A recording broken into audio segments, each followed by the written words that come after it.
One of Northern England's strongest and most reliable fleets of trains is the Class 185 Zeros.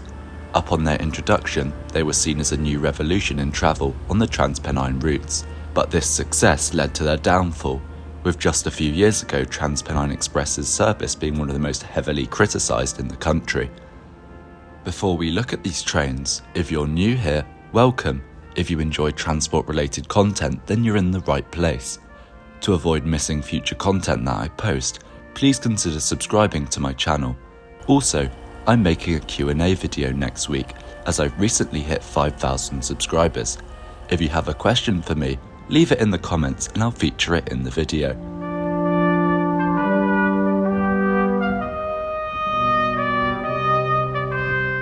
But back to trains now. We start in 2003. When the new Trans-Pennine franchise was awarded to First Group and Keolis. Part of their franchise commitments was to introduce a new fleet of trains to replace the Class 158 Sprinters that previously used to operate on the routes. Siemens was chosen to supply the 56 new trains, each of which had 3 carriages, with deliveries expected between 2006 and 2007. First Group saw this £260 million investment as a promise to passengers. This promise being an improvement to the operator's service, comfort and performance, mainly brought by the new trains. The result of this was the Class 185, one of the most functional and capable trains that the UK has ever seen.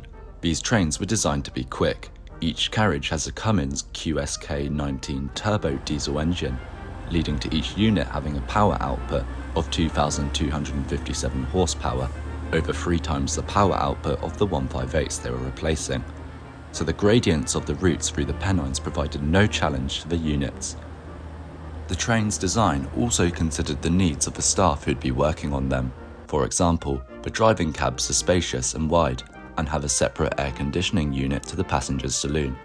The trains also have storage space for a catering trolley and easier access to the wheelchair ramp than on a 158.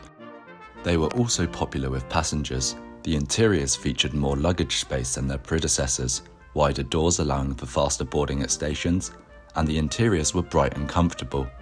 Plus the trains were 3 carriages instead of the previous 2, allowing for more capacity on each service. This was all positive PR for First Group, but it didn't last very long. The trains quickly fell victim to their own success. The larger fleet size allowed the operator to increase services across its routes, and the new, cleaner and more reliable trains encouraged more people to choose the train. Therefore, passenger numbers began to increase on Trans-Pennine services. By 2010, an extra annual 230 million passenger kilometres had been made on the operator's services compared to just 2 years before. The 185s, only a few years old by this point, were starting to struggle to cope with the increased passenger demand, and overcrowding became increasingly common on peak time services between Manchester and Leeds. The operator began lobbying for a 4th coach to be added to the units, but the Strategic Rail Authority never approved the proposal. Usage of Trans-Pennine services continued to increase steadily over the 2010s, and the 185s became even more stretched in capacity. The situation was improved slightly by a small fleet of 10 Class 350s being introduced by the operator, which took 185s off the West Coast mainline services and released them to double up other services. This wasn't enough, however. First Trans-Pennine Express had become infamous for overcrowding and providing an increasingly unreliable service. 2016 saw the rebrand of the franchise, with First Group continuing to operate the services. A commitment of the new franchise was a shift towards an intercity-style service, which the 185s did not represent. To carry this out, First Group ordered new trains, with aims of eventually replacing most of the 185s. This fleet replacement was known as Project Nova, which actually included 3 different types of trains. This was made up of Nova 1s, the 19 bi-mode Hitachi Class 802 IET units, Nova 2s, the 12 CAF electric Class 397s, and Nova 3s, the 14 CAF Mark V coaching stock sets, which were hauled by Class 68 locomotives. These new fleets would allow for Trans-Pennine Express to return 22 of the 51 Class 185s back to their owners. However, 6 years later in 2025, all 51 185s still remain with Trans-Pennine Express. But the 14 Nova 3 sets didn't last that long, and they don't operate anymore. This basically means that the 185s replaced the trains that should have been replacing them. The problems behind the Nova fleet are complicated.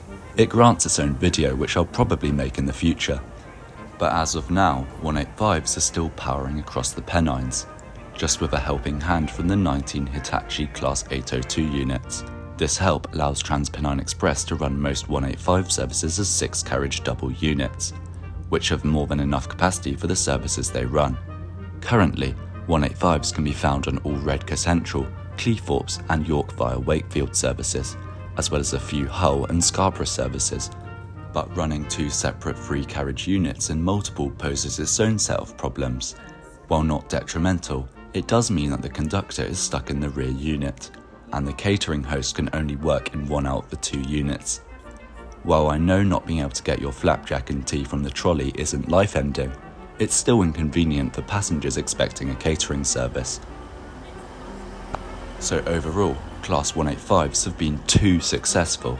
Their unmatched performance, high levels of comfort, and improved accessibility made them popular with passengers and staff.